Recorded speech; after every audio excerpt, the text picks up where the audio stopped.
Sergio was on fire, Sergio, man.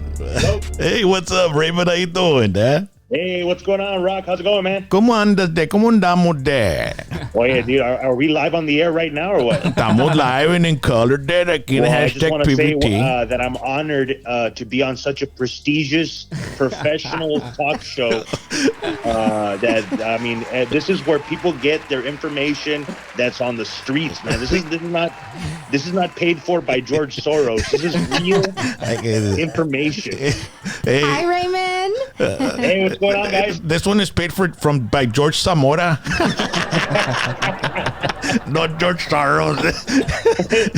Oye, Raymond, chill out. Eso no es nada, Dad. Ahorita teníamos a Sergio Sánchez de KURV. No, hombre, el vato andaba on fire, vato. Parecía el Energizer Bunny, vato. Estaban los vatos, todos estaban en el chat zone, like, oye, todavía está hablando el camarada ese. I was watching this. I'm watching the actual the news breakdowns. But what was Sergio Sanchez saying? Well, he says that he thinks he said he put his money on Trump still, right? Yeah. He says it's going to be razor thin and everything, and he started explaining how politics works and how Democrats do this and Republicans do this and all this kind of stuff. But he does lean. He leans right. He's red. He's a red guy, right? Yeah. One of the good points. One of the good points that he was making was that there was some election committee or some system that they used in 2016, and they had it kind of trending the same way as it's trending now. Because in 2016, everybody had Hillary, and then Trump kind of came in at the end and won. And he said that the way they tracked it in 2016, that's exactly how it's happening now. So he's not really worried about the 131 to 92. And we were talking about the news media. You know how they got it really wrong last time, and their whole legitimacy is probably hanging on this election tonight, right?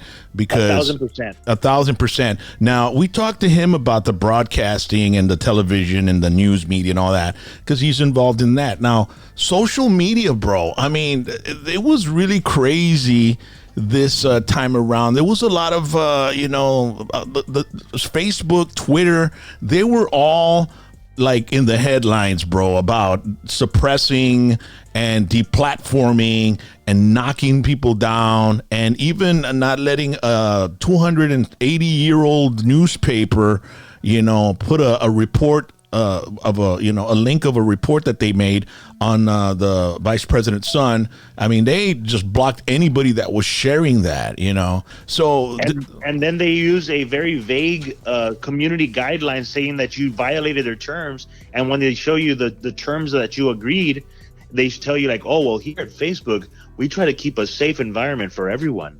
And it's like, well, okay, yeah, but what terms did I violate? How did I make it somebody unsafe? And that's it. That's all the explanation they give you. Yeah. And even YouTube, bro, like I was telling you, we have one of our Rock and Chaz show. It got totally taken down, and I didn't get a message telling me that it was taken down, for what reason it was taken down. We were pretty mild on our show. And then there's no way of me appealing it. There was no link for me to appeal it, or for me to be able to question it or ask what the hell did I do, right? So their customer service kind of sucks too, dude. Yeah, and I'm hearing that BitChute got deplatformed. BitChute is supposed to be undeplatformable, you shouldn't be able to take it off like that.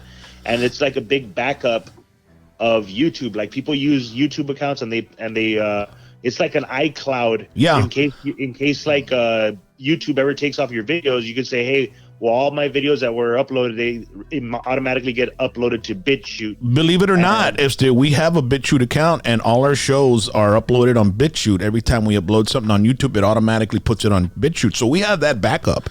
But the deplatformed, did they get deplatformed on Twitter or on social media, or what was it? On social media. Oh, okay. Especially, it's very strange because that's what's happening on social media.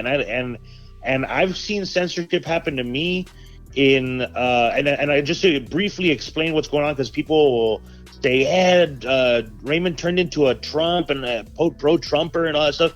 I want people to understand that I was a staunch libertarian the whole time. Yes. Okay. And I want people to understand where I'm coming from. And every time I would try to speak about libertarian candidates, Facebook would suppress my posts dramatically, where I would say something about a libertarian candidate and it would get like 6 likes, versus I say something about Biden, or I say something about Trump. My Facebook comments were going into the thousands, regardless of what I was posting.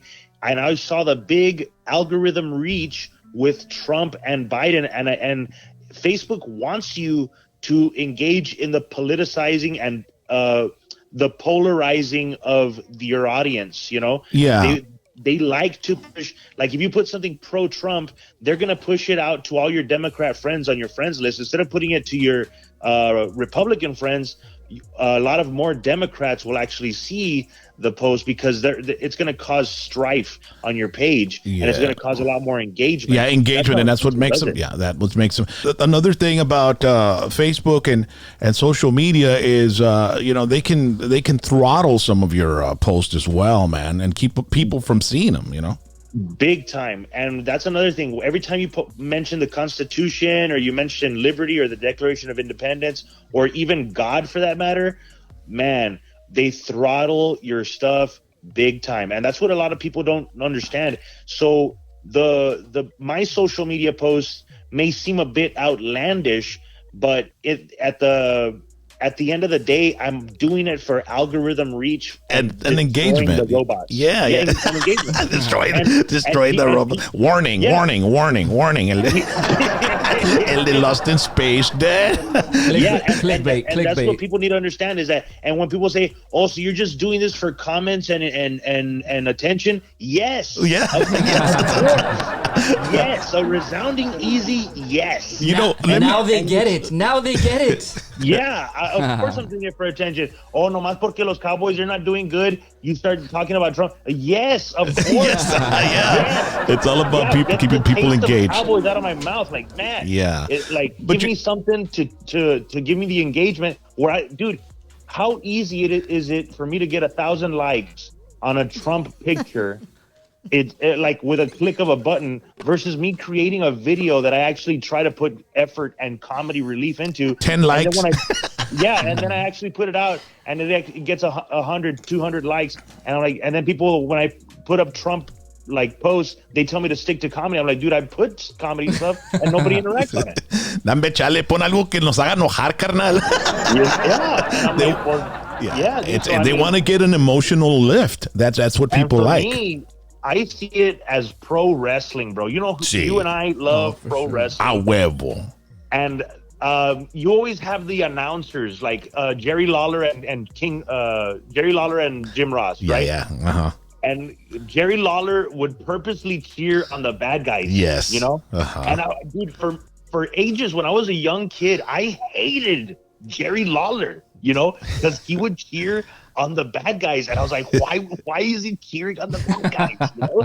And then now, as an older person, I find that hilarious, that it's like this guy's cheering on the bad guy like on purpose to get people to be angry with him, dude. I've always liked the guy that cheers the bad guy. Always. I mean, ever since Jesse Ventura was one of the best. Then you had Bobby the Brain Heenan, with Gorilla Monsoon, Jesse Ventura with Vince McMahon, and then Macho Man with Vince McMahon when they were doing the play-by-play. And I was always like, that was the person I was paying the most attention to, is the guy cheering the bad guy, because he was the one that was the wittiest, bro. Yes. The guy that's cheering the good guy is the nerd, like the more conservative. You know what I mean? Jim Ross, when it was Jerry Lawler and Jim Ross, that was awesome. Yeah, and so you had to have that yin and that yang and stuff. Now, before anything, you mentioned you're a libertarian, bro. Libertarian isn't a mainstream word, dude. And